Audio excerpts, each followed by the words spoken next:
Every year, thousands of experts evaluate the status of animal, plant, algae, and fungi species around the world. Using a common language of assessment, they categorize each species' risk of extinction on the IUCN Red List. The Red List provides a barometer of life. And every year, the outlook gets worse. More than 31,000 species are currently threatened with extinction. Most because of human action.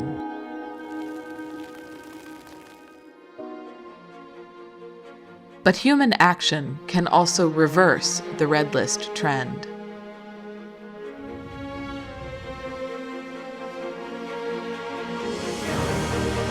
So conservationists, governments, and communities around the world are joining forces, activating tried and tested IUCN tools in a coordinated effort to assess, plan, and act for wildlife. Together, we can save species from extinction. Together, we can win the fight for our planet's future. Together, we can reverse the red.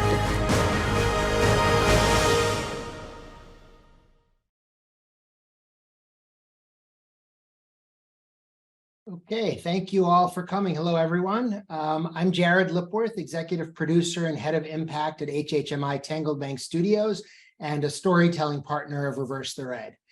Thank you all for attending our monthly discussion series as part of Reverse the Red's year of action. If you'd like to introduce yourselves in the chat, we'd love to know who you are and where you're watching from. And throughout the discussion, please use the Zoom Q&A function if you want to add questions, and we will do our best to answer those either during the discussion or in a Q&A section at the end. For those of you who don't know us, Reverse the Red is a global movement that ignites strategic cooperation and action to ensure the survival of species and ecosystems. We're data-driven and collaborative, and we provide the tools and partnerships to unite stakeholders and catalyze conservation impact.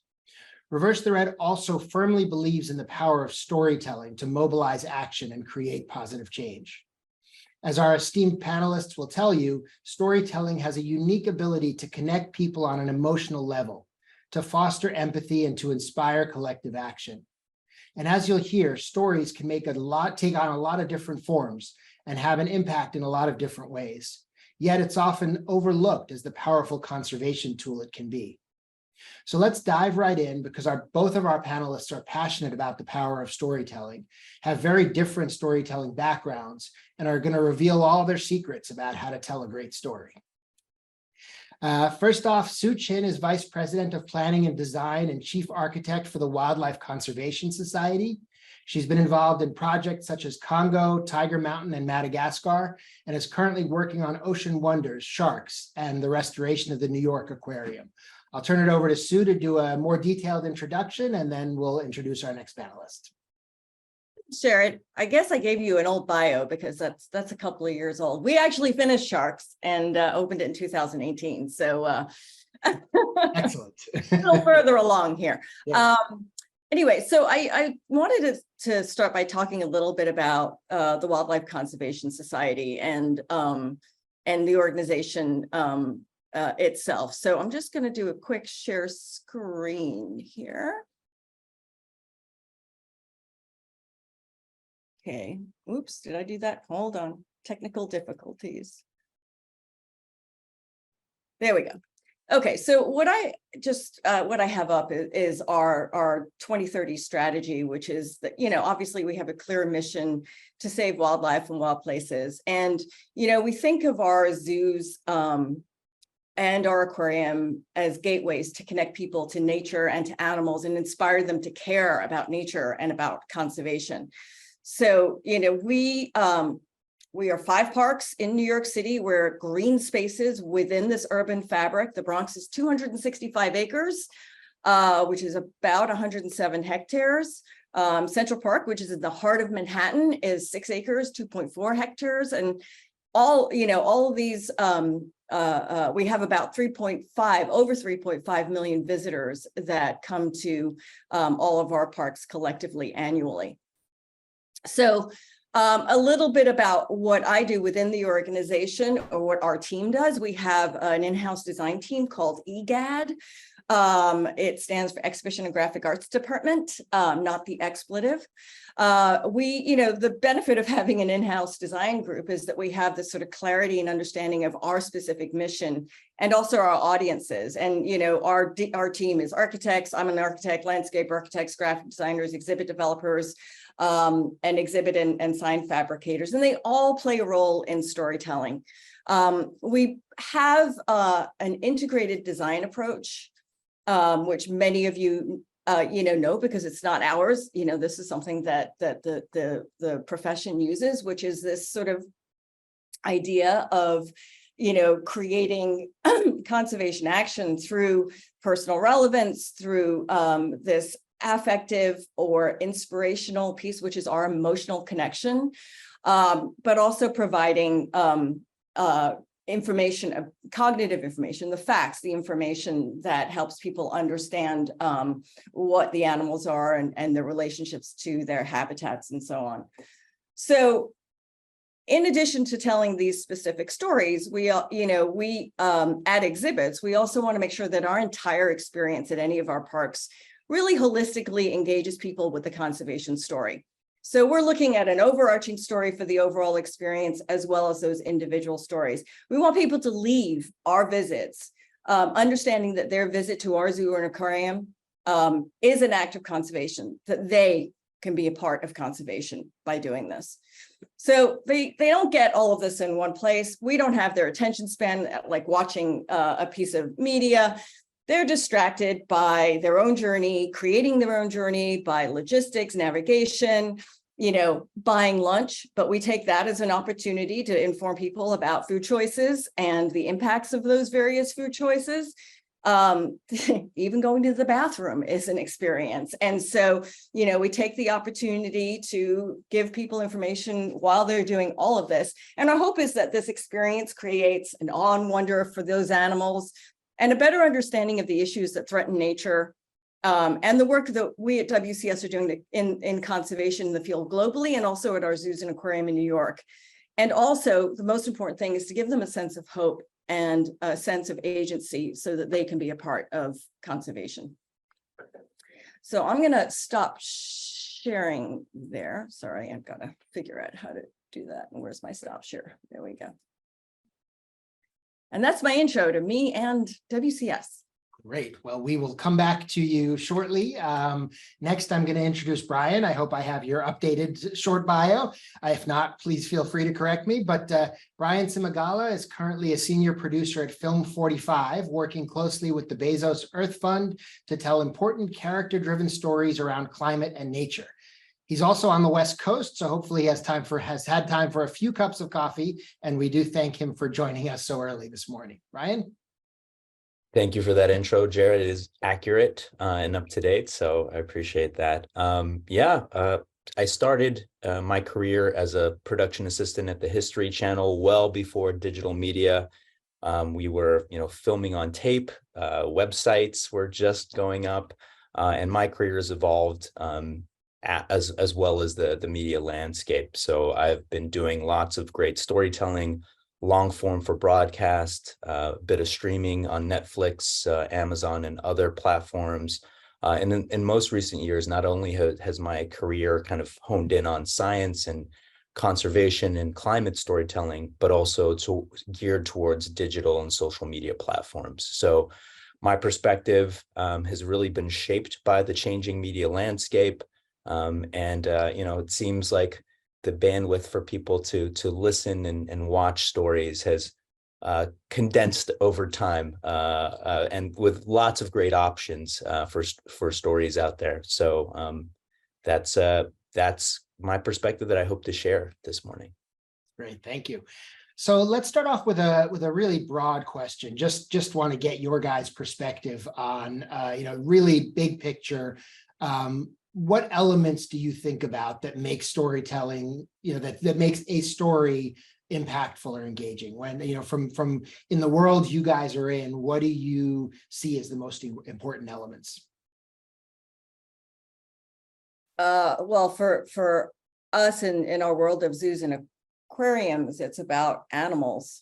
And I think the serendipity, you just don't know what an animal is going to do, right? I think that engagement, that connection, that emotional connection that I was talking about earlier, that you can create, really, that makes all the difference in terms of whether or not you remember the other information that is being given at the time, right? Whether you understand where that animal's from, why it's threatened, how people are mitigating those threats. So it's really about that emotional connection. And of course, we have all of those, different types of tactics that we use, from static graphics to physical interactives to media, to digital and live interpreters. But I think to kind of reinforce that emotional connection, you need to kind of marry up the best tactic for delivering on that specific aspect of the story.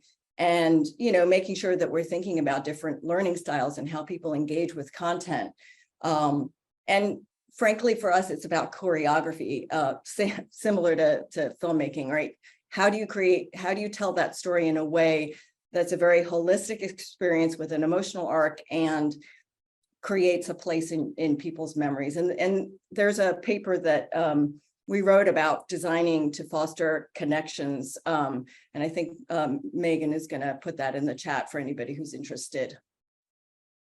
And my approach is always, my lens is always from kind of a video perspective, but I think it's universally true for storytelling is, one element that you really need is something that can grab the audience's attention. But then once you have that, once you've, stopped them from scrolling or from changing the channel and they're watching your content, there needs to be a deeper connection. There needs to be some substance to the story that really pulls them in.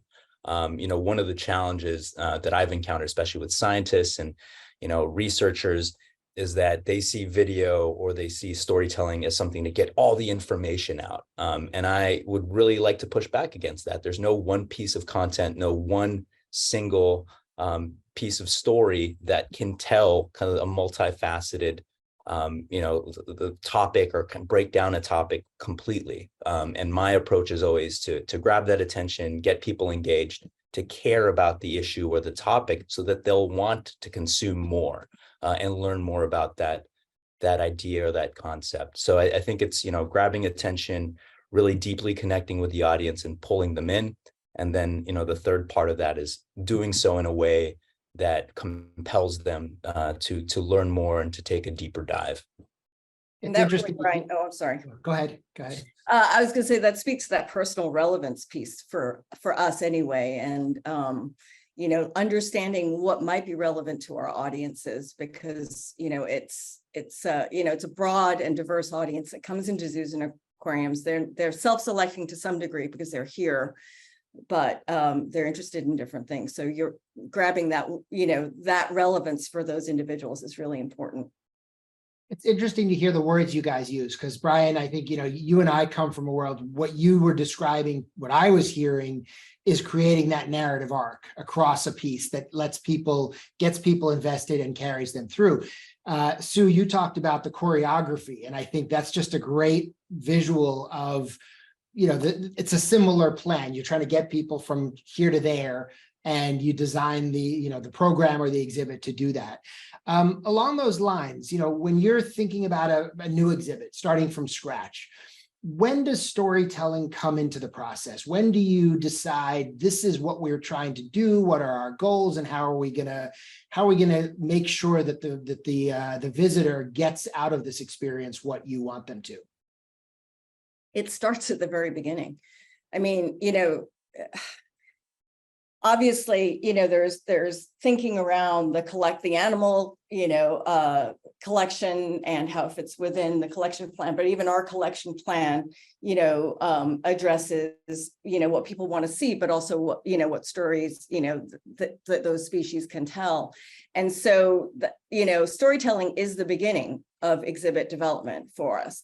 It's, we see it as a key tool in our overarching conservation strategy at WCS, whether it's through exhibits or through other channels. And we think about it holistically across all of our channels, external facing channels, plus, the in-park experience.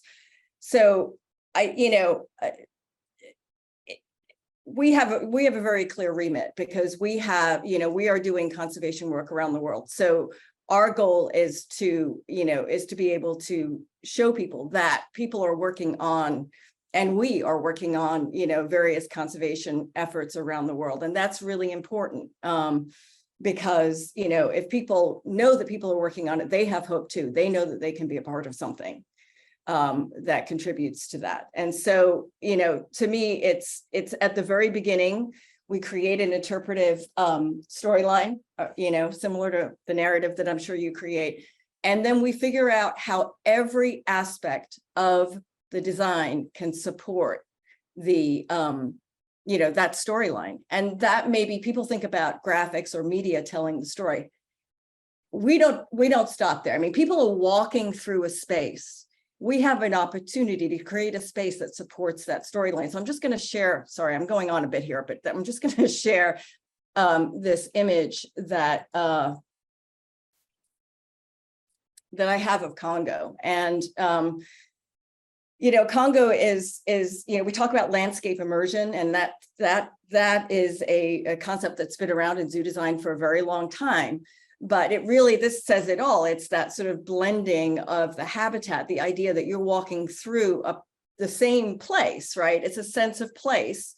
And that's created not just through graphics, but also through this, visually, through the lack of barrier, the visual connection of the plantings carrying through, natural materials surrounding you. There's so much detail to this that, that helps people not focus on, ignore the fact that, that they're at the Bronx Zoo, in the Bronx in New York, but take them to a different place and connect them to nature. And yes, it's not real nature, but that experience with that animal is real, because it's authentic, because you don't know what's going to happen, whether it's going to be in view, whether it's going to, go, interact with another animal. And, I think that's what's exciting about zoos and aquariums, is that you don't know what's going to happen.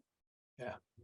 Brian, what about you? You've done a lot of different kinds of storytelling, long form, short form, conservation, sports, other, science, lots of other topics. What do you find are the easiest stories to tell? What are the hardest? What are the challenges when telling conservation stories? Great question. Difficult to answer. My career has kind of spanned a wide swath of different storytelling media and also different stories. Looking at the comment in the chat, about one of the biggest challenges when there are no animals involved. A lot of my storytelling didn't involve animals. I think the approach I've honed in over the years is really understanding kind of the full, as best as possible, the full facet of the story that you're trying to tell, and distilling it down, right? Like what are the key elements? What are the most interesting elements? What will allow this story to connect with the audience? And I think that's the general approach that can be incredibly challenging. Sometimes, you do an interview and it's right front and center. You know what the story is going to be about. More oftentimes than not, the story is more complicated with a lot of twists and turns, a lot of layers, and you kind of have to take different approaches and different angles to which how you form that story all together. And so I think universally that's exists, right? Like understanding what the story is, what are the most important elements about it, and how to convey those important elements effectively to the audience. Something you said earlier about, scientists often think that the goal of a piece of media is to cram as many facts in. I've always felt that if you tell a good story, you can stick a whole lot of information in when no one's looking. I also think that I tend to believe that people will remember somewhere between 1 and 3 things from a film.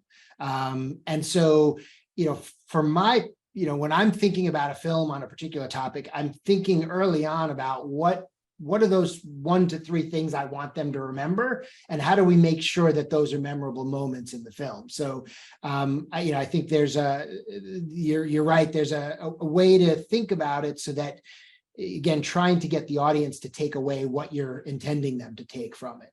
Yeah. I think about just a quick anecdote. We do a lot of outreach on our projects, and we did a campaign with libraries a few years ago for an IMAX film called Backyard Wilderness. And the goal of the outreach was to get libraries, to get local kids and families to get outdoors and to do bio blitzes and to explore the nature in their environments. And one of the libraries did an event, and they brought in a nature center, and they sent us pictures, and there were pictures of kids making bracelets out of like leaves and things. And I thought to myself, very cute. These are great, but not really what I was hoping for out of this outreach effort. And talking to the librarian afterwards, she explained that actually that event was specifically designed to get kids to tackle plant blindness. You send them out to look for stuff. They look for bugs. They look for animals. This particular activity was designed to get them to focus on the plants. And I thought, what a brilliant way to approach that, to tackle some of the issues that Kelly brought up. Okay, so thinking about back to Sue, to what you were saying before about how you go about an exhibit. I mean, give us a little peek inside the the making of the sausage. When you're making an exhibit, when do you test it? How do you make sure along the way that it's doing what you intend it to do? So, we, like I said earlier, we start with the story, right? And we test that. We look at what is it that people know about this subject matter, because it, tells you where you have to start your story, basically, and fill in the gaps. And also, what do they want to know? So we actually have for every major exhibit, a process of evaluation that we follow. And so the first thing we do once we have an interpretive storyline and program and outline is that we test it. We do some upfront evaluation. And then as we develop, that informs how we begin to develop that story. And then as we develop the story and we even start design, we start to do more evaluation to test out those ideas and seeing if they're working. We go as far as to build, mock-ups, right? Sometimes to test ergonomics as well as the storyline. So we're testing lots of things.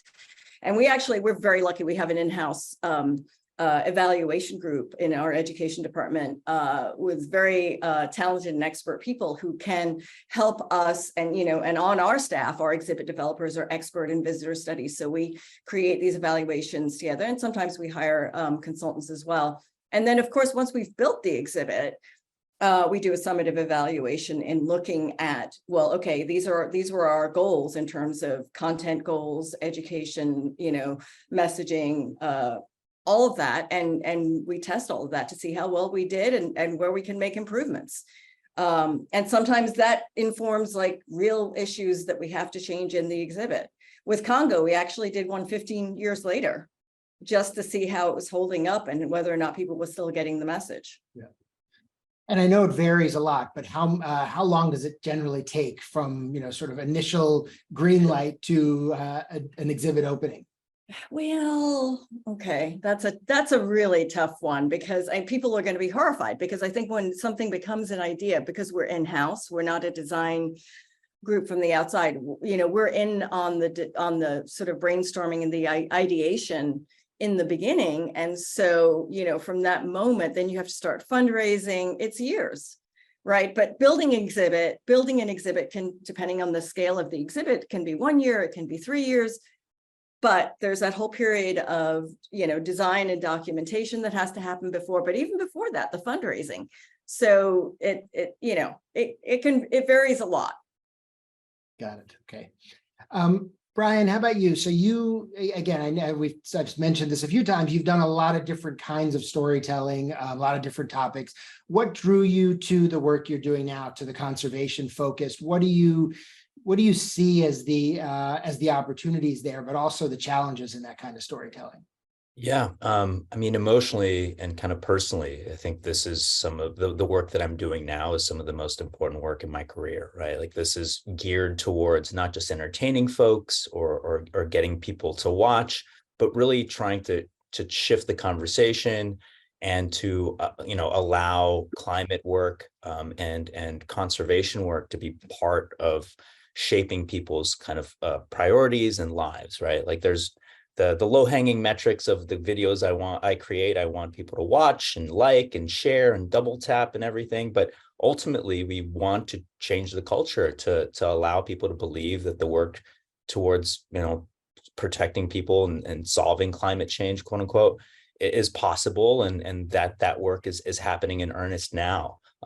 Changing the pessimistic and kind of dire attitudes towards climate and nature. Every IPCC report, every UN report, every biodiversity report tells us that things are worse than we expected, right? And really changing the perspectives, globally to make it feel possible. So that the big challenge of ultimately what the storytelling I'm engaged in now is doing that, like trying to create videos that help shift the perspective and get people engaged in a positive way, which, as you can imagine, is a Herculean task.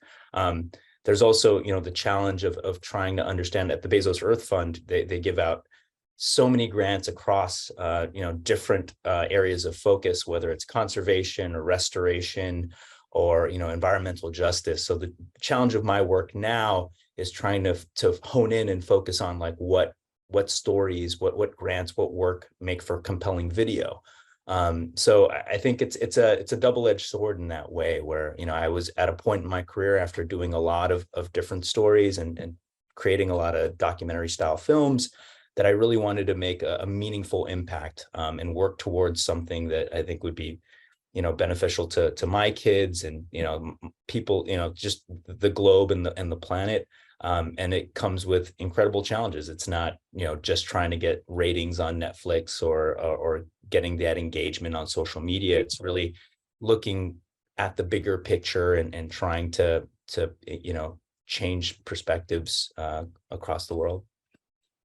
So you couldn't have written a better segue into the next question I wanted to ask. It's literally that's the topic. When you turn on the TV these days, it's if there's anything about the environment, about climate, about biodiversity, it's usually negative.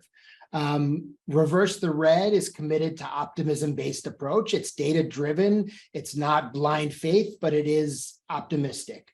Tangled Bank is the same. We decided early on we wanted to commit to telling stories that provide hope. In fact, our latest series is a series called Wild Hope, which tells conservation success stories designed to give people a sense that all is not lost, to give people a sense that particularly on the biodiversity front, local action can make a difference. Would love to hear both of your thoughts about how do you tackle the clearly large problems and issues, but also look for that positive spin and without being Pollyannish, without hiding behind rose-colored glasses, but giving people a sense that there is something that can be done. To jump in real quick, I've always been inspired by filming and being with communities on the front lines of the crisis, the people doing the work, the people who are often the most vulnerable. And somehow they have a genuine sense of optimism. They're engaged in the issue and doing important things that are helping the community and the causes. And I think the easy path for me to be optimistic or to kind of tell optimistic stories is to really center those folks. The people who are under threat, who are doing all they can, who do it for the community, who are often selfless and do their work to serve a larger cause. So to me, and I've been fortunate to be able to tell stories centering those folks, especially recently with the Bezos Earth Fund, focusing on the people doing the work, who are, engaged, and who are, again, like those that are most vulnerable. Do you think there's been a shift in that storytelling approach and in what viewers want and expect towards more community-focused storytelling?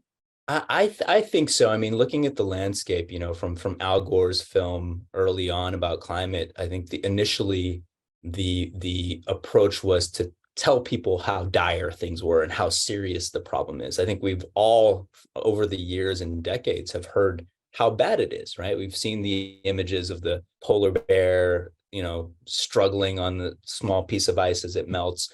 We've heard that, the temperatures are increasing faster and larger increases over the years. And I think there's a sense of despair and apathy, which leads to apathy, right? If the audience doesn't feel like anything can be done, and despite everything that we've seen and all that we know, if no one's doing anything, then there's just no path forward. People kind of shrug and walk away from the issue. So I think across the media landscape, from collaborators and partners, I think there's been a deliberate shift to really highlight and focus on optimistic stories, to really tell people in the general audience that, this work is happening, this issue can be reversed, this problem can be fixed. And I really embrace and welcome that. I think that's a way for us to engage the general public and get them aligned to do something. You guys also work with, make an effort to work with local filmmakers to tell stories from local perspective, more so than in the past? We try to, and that's a huge challenge. In some places, there just isn't the training or infrastructure to have videographers and local crews. But, that's something that I'm very deliberate about, and our team is it's to utilize local talent, and use, really lean in on local perspectives, to help us tell our story, and to see everyone on the crew as collaborators. And whenever we can, we engage with local communities and try to find storytellers and filmmakers within the communities we're filming with. Great.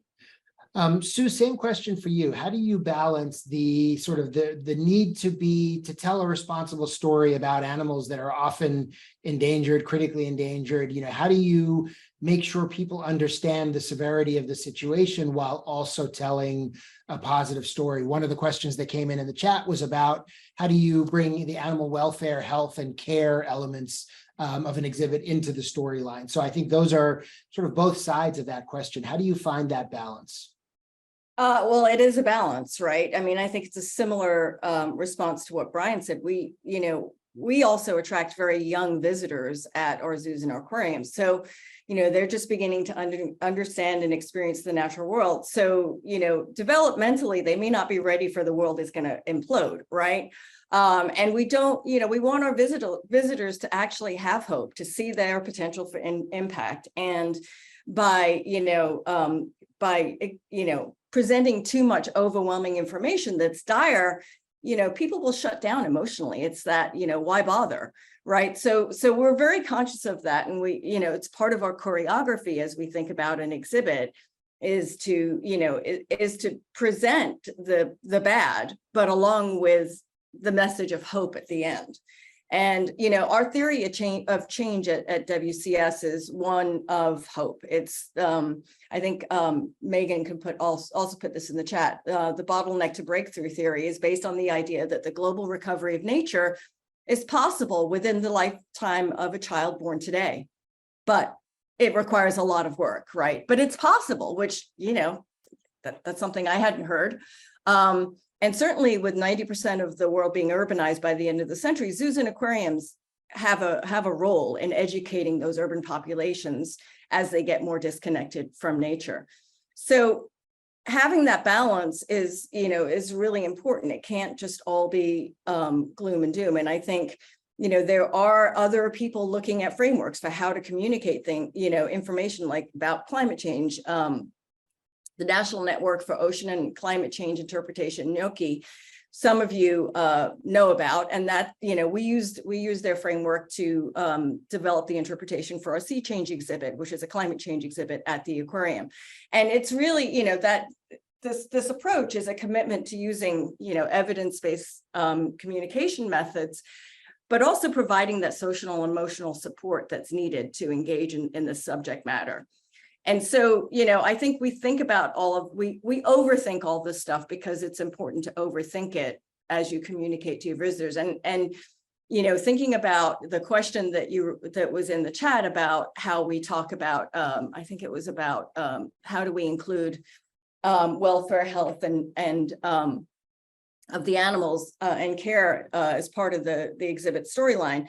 That, we actually designed and opened in 2003 our Tiger Mountain exhibit, which does that. It talks about how we care for the animals and what we do, all the important stuff that we do that is about caring for those animals. We have a show that some of you know about called The Zoo that was on Animal Planet.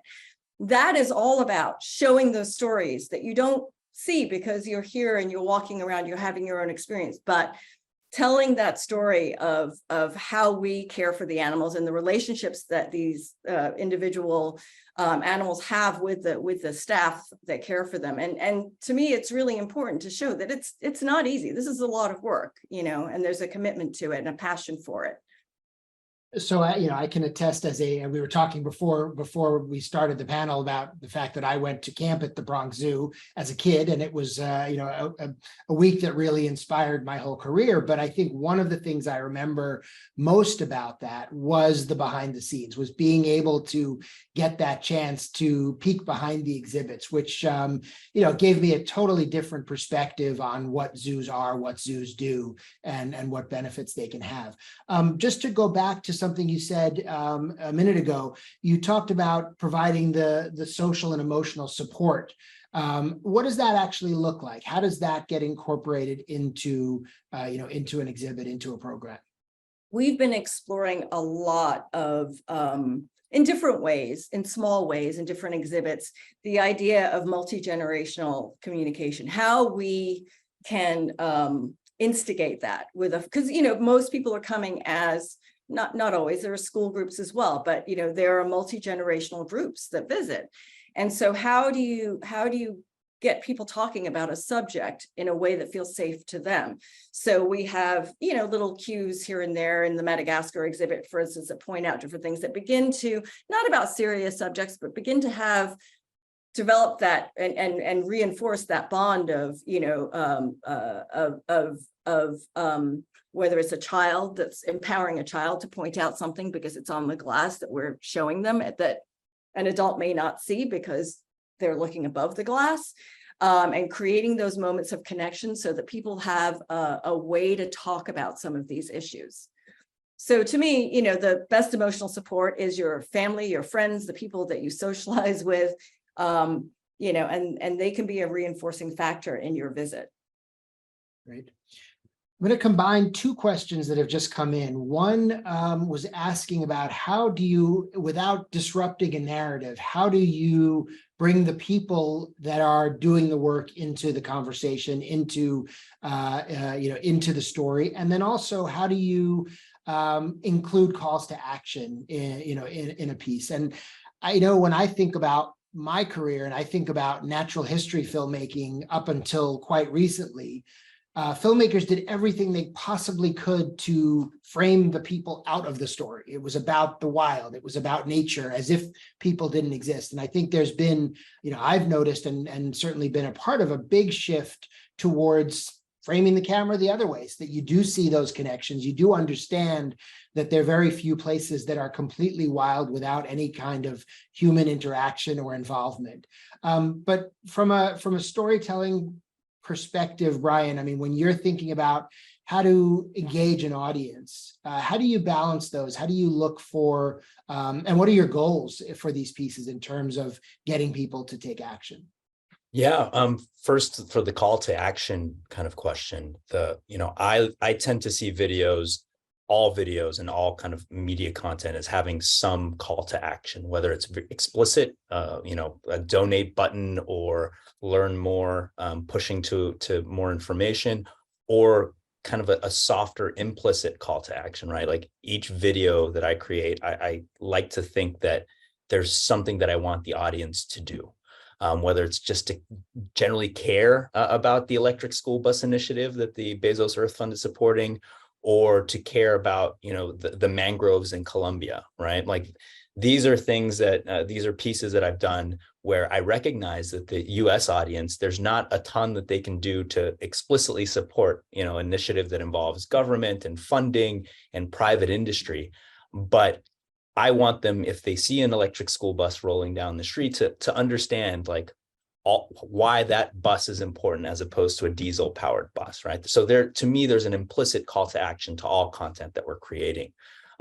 Circling back to, centering the people, I love the David Attenborough Planet Earth style storytelling where the only human is the narrator who's omnipotent and can tell you and can give you insight into, the chameleon on the tree.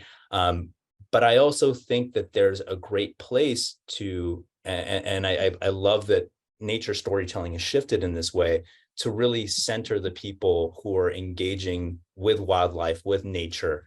The audience is human, right? Like we consume media through a human lens and through human histories and our personal histories. So to me, it makes sense that as an entryway and for connective tissue for the person in front of the screen to also be human and share their perspective. And I think that you talked about like what allows for stories to be easier to tell. If you can find a compelling human who's engaged in the work, that makes the job so much easier. If people automatically want to listen and lean in and watch this person do the work or describe what's happening in their, through their perspective, that makes the work of storytelling so much easier. So a lot of my work centers on, casting, finding the right voice, finding the right people to tell the work, recognizing that it often takes a community of folks or a big group of folks, is like finding the right human voice through which we can tell a narrative. How much do you think explicitly about the personal connection, making something relevant to your audience? Is it, do you find that an exotic story can be interesting just because it's exotic, or are you looking hard for a way to personalize it for a viewer who may never see that animal or never get to that part of the world? Yeah, I think, audience and platform really have taken, in many ways, kind of taken the front row when creating and developing stories. We create videos across different platforms. A LinkedIn audience is vastly different from the Instagram audience that we created for long form storytelling, for streaming or for broadcast is wildly different from digital platforms. So I think I've recognized that telling a compelling story is one element to successful communications and successful storytelling. You need to understand the audience, you need to understand the platform, and you need to present that story in a way that has a chance to engage with an audience, that has a chance to separate itself from all the other content out there.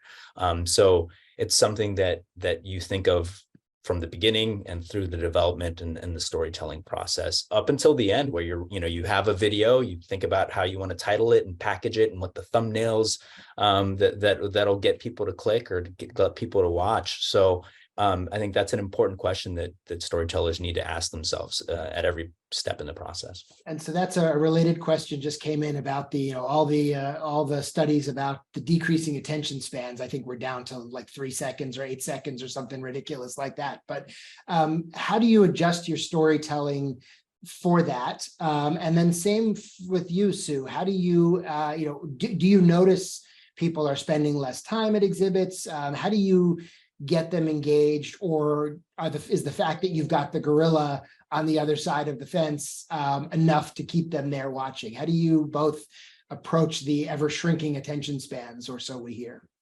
I mean, I thought I had it tough on Instagram where you have 3 to 5 seconds to capture the attention, but Sue, seeing the layout of the bathroom, where you're actually trying to engage in storytelling while someone goes on, for a bathroom break, I think that's an even bigger challenge.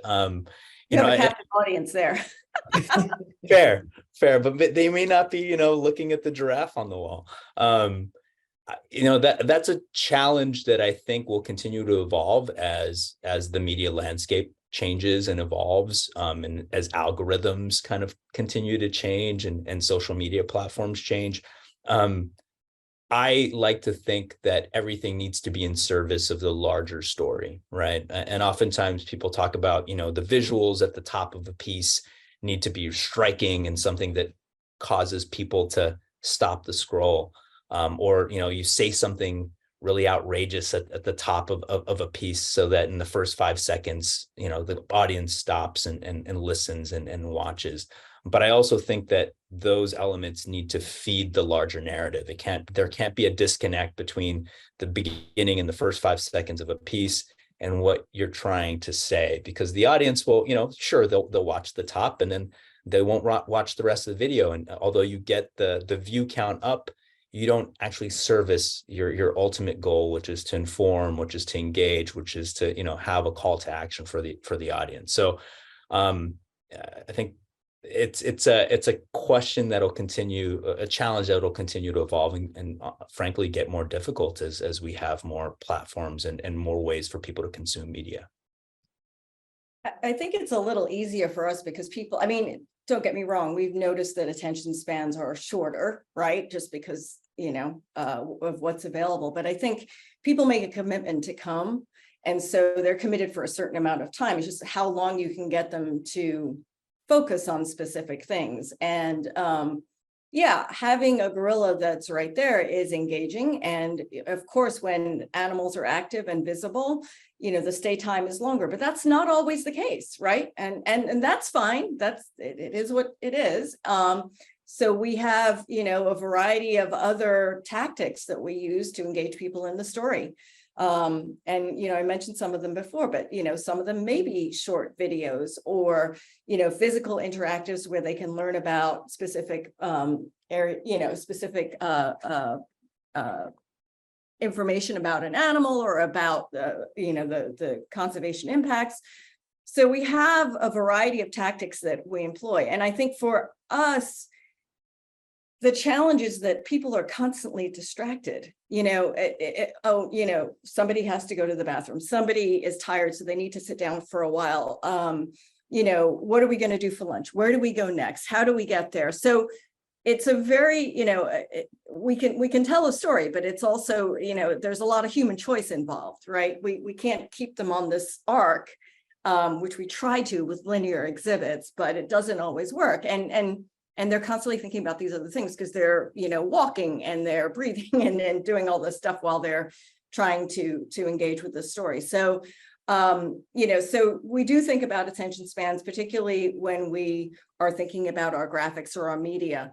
And so, a lot of other designers do this. We employ the idea of having headlines on the graphic. So things that are kind of the main story of that graphic. And if you just read the headlines walking all the way through the exhibit, you would get the gist of the story. But there's a lot of information there if you want to dive deeper, because, if you're really interested in a specific area of, of the storyline, you can follow that down through, into greater detail. And the visuals are really important to support that as well.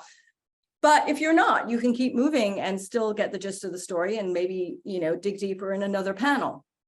So all of these sort of, strategies are designed for people like me who like to read headlines walking through an exhibit. I don't, I want to see the animals and I want to read the headlines. But, if I'm interested, I will dig deeper. So, again, different learning styles, different attention spans. And I think that in a physical space that people are walking through, we're trying to balance all of that to give people choices. Got it. So we've got about 10 minutes left, a couple of other questions, and then we can start to wrap up. I'd love to hear from both of you. What advice would you give scientists, conservationists out in the field about how best to tell their stories and how important it is to tell their stories?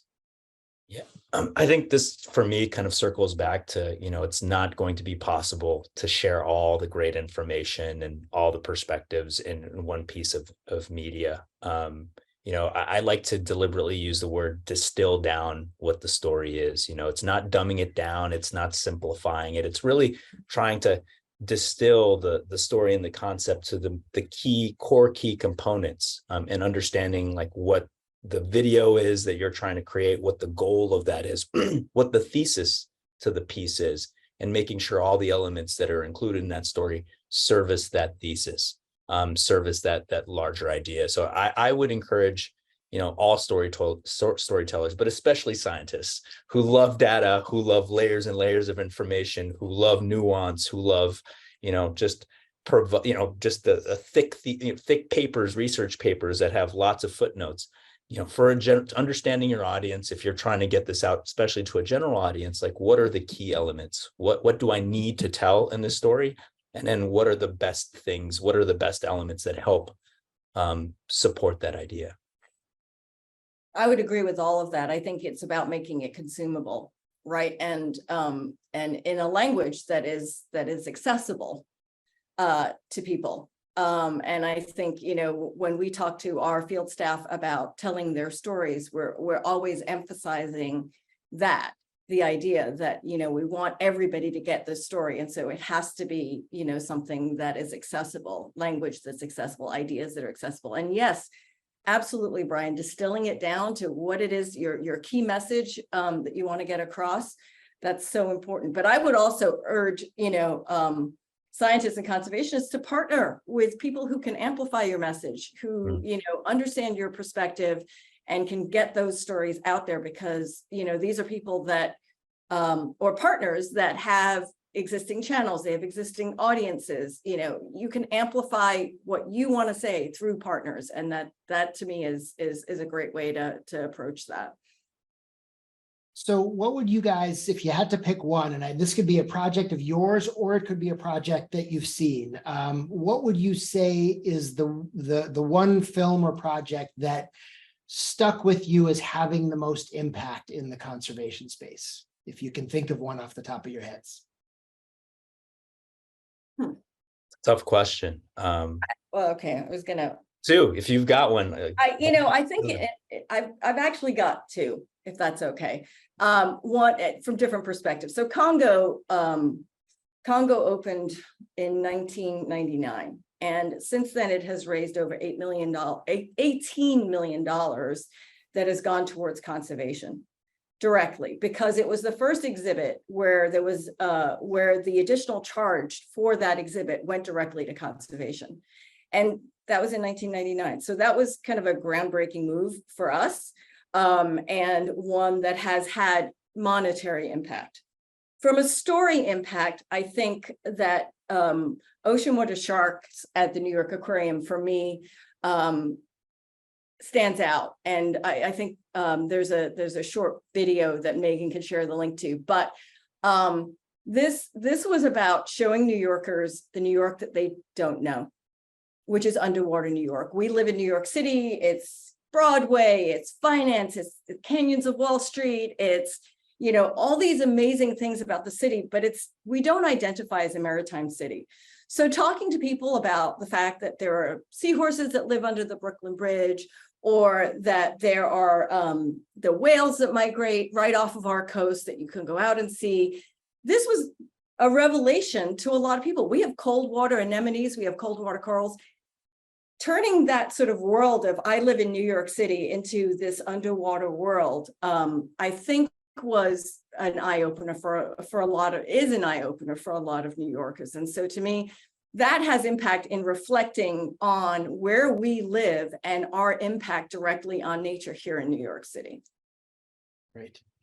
Ryan? And for me, and unfortunately I didn't work on this film, but the film Virunga I thought was a really effective piece of content. Not only was it, a new way to tell storytelling where it's really centered the rangers who are protecting the gorillas and the wildlife, which I think is kind of a key moment in shifting the way that conservation narratives are being told. But I also just generally heard people talk about the film who aren't engaged in conservation, right? Who aren't engaged in the work. So the ability to reach a larger audience, to inform people about Virunga National Park, this, park in Africa.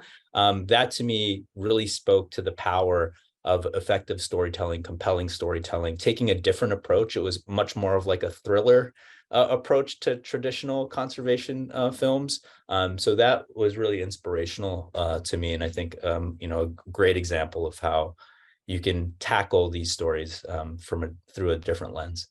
Great.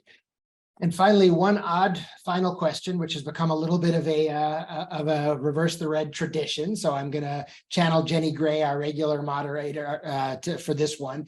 If you were all powerful, what would you do to save species on the planet?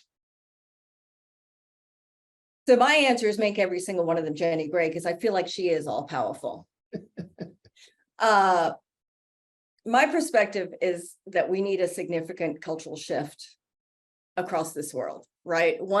A shift to one that values nature and reduces consumption. So if I could wave a magic wand and have everybody's mindset change, that would be it. Because I think if that happened, then a lot of the other issues of conservation, not all of them, but a lot of them, would be solved. Yeah, and as tempting as it is to kind of be draconian and all powerful, I think my answer is along the same lines. Just having everyone on the planet recognize the importance of nature and how tied their lives, whether they're in the city or kind of in rural, remote areas, is reliant on nature and biodiversity, and how that's key to having a healthy, livable planet for modern humans. Right? I feel like there's a disconnect between our lives on Zoom and nature, which we say is out there and that we don't engage with. And I would just love for everyone to have that connection, a genuine, deep felt connection. And I think that's really the only way that we can have lasting change, where nature is protected and biodiversity is protected. Which takes us right back to the power of storytelling to help people get there. So I think those are both great answers, and a really powerful way to finish up today. I want to thank you guys both for coming, Brian, especially so early, and for really important insights that I hope people can think about and give a little different perspective on how important storytelling is. A reminder that this webinar is part of a monthly discussion series, so keep an eye out for the next one in August. We also have monthly technical webinars. The next one is August 8th, and we'll explore the green status. And recording, and all of our webinars are recorded, and they're all posted on YouTube and on the Reverse the Red website.